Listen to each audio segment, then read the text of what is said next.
Hello everyone, and welcome to another episode on your favorite podcast, Own Your Health. And I'm your host as usual, Okbolu, and I'm glad to be here. Today I'm going to be talking about this important topic. It's about nutrition. I'm calling it being overfed and undernourished.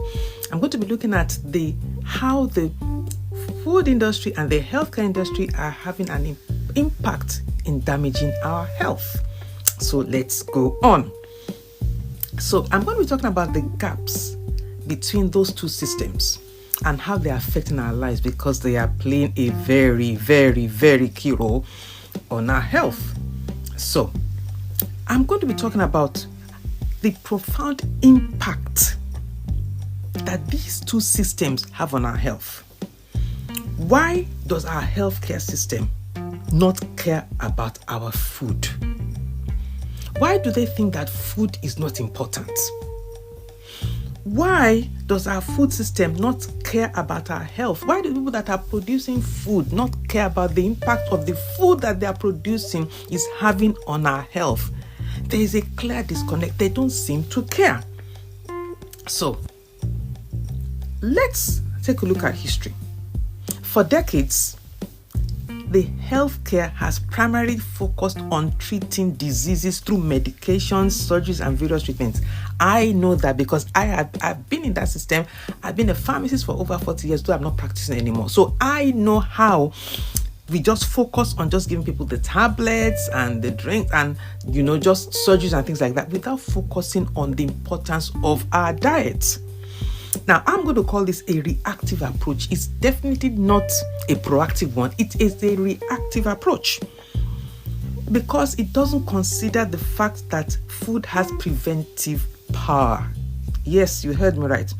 Now, on the flip side, our food system is mainly designed for profit and convenience. So they'll provide you with the fast foods that damage the health, and they're thinking about how much money they're going to make. So the foods that are healthy are the ones that are most expensive, and the crap foods are the ones that are cheapest, and they're the ones that are most attractive, and the ones you most find when you enter into the store at the door. So highly processed foods laden with sugar and artificial ingredients, to make them look good and taste good and last forever. They're also loaded with unhealthy fats like margarine, like spreadable, and unnatural additives. Those are, when you look at additives, you find the ones that are the E numbers. When we understand what these E numbers are, we can protect ourselves. Maybe next time I'm going to be talking about E numbers. Now, these are the products that actually dominate the marketplace. When you get into the supermarket, this is what you find. So let me ask this question. How did we get here? Good question. And what are the consequences? And I'd like to say that part of the consequences are the fact that a lot of people are ill with chronic diseases. So let me start with how the healthcare side of it. I'm talking about the healthcare and I'm talking about the food system. Why does the healthcare system seem to neglect the importance of food in maintaining good health? Why? Why do they think it's unimportant? And from what I found, it's the fact that it's not a simple issue. It is a complex one. And it is a key factor in the medical education system. It starts from the medical education system, where doctors are educated, where nurses and all people in the healthcare industry, where they are trained. And most doctors receive very little training in nutrition during their medical schooling. I totally agree.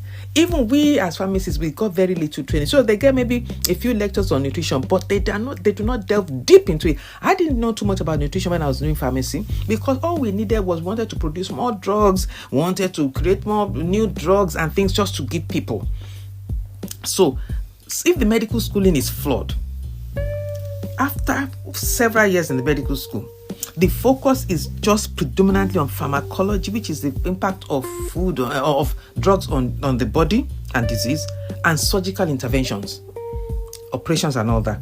Now, this lack of training means that many healthcare providers, which include doctors, nurses, therapists, are not equipped to counsel patients on nutrition or to even recognize the role of diet, that role that diet can play in preventing and even managing illnesses. You heard me right. So I would have thought, because I now understand this. Years ago when I was still in the system, I didn't think about this, but I would have thought that nutrition would be a fundamental part of medical training, but it is not so. Why? Because of how the healthcare system is funded.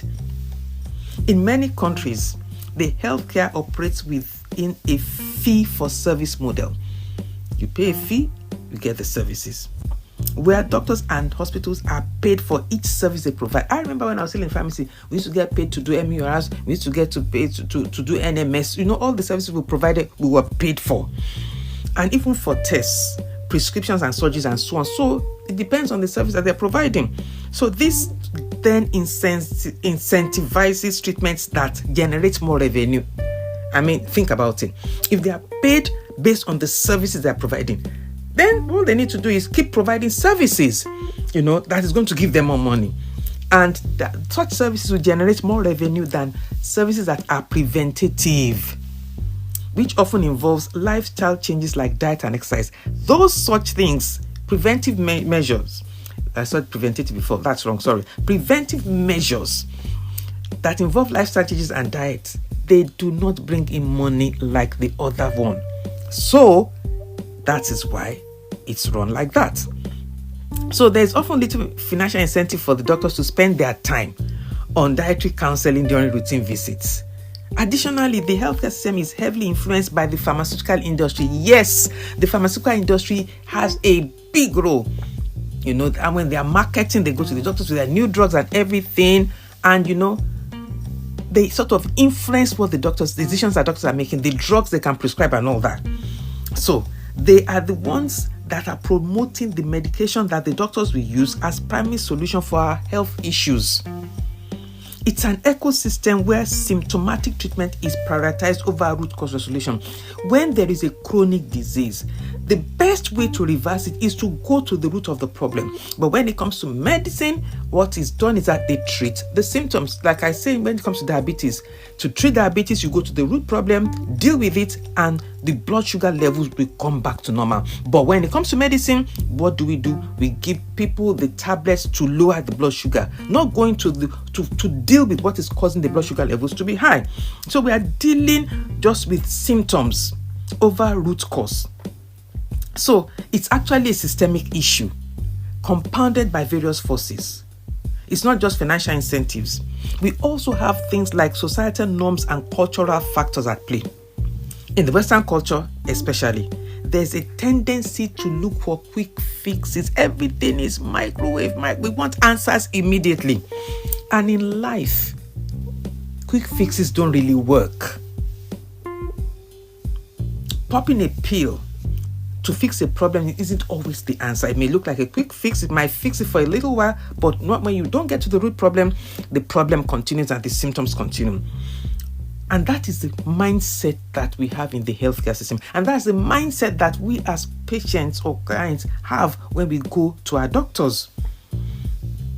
Because diet and lifestyle changes require discipline, require determination, require a mindset change, require a long-term commitment and behavior change. These are not quick fixes, which is what we want. And it is very challenging for people to do this. So the healthcare system is gaining because we that are getting services from them do not want to do better for ourselves. So it's like there's a paradigm shift that is needed, both within the medical community and the society who are getting services from the medical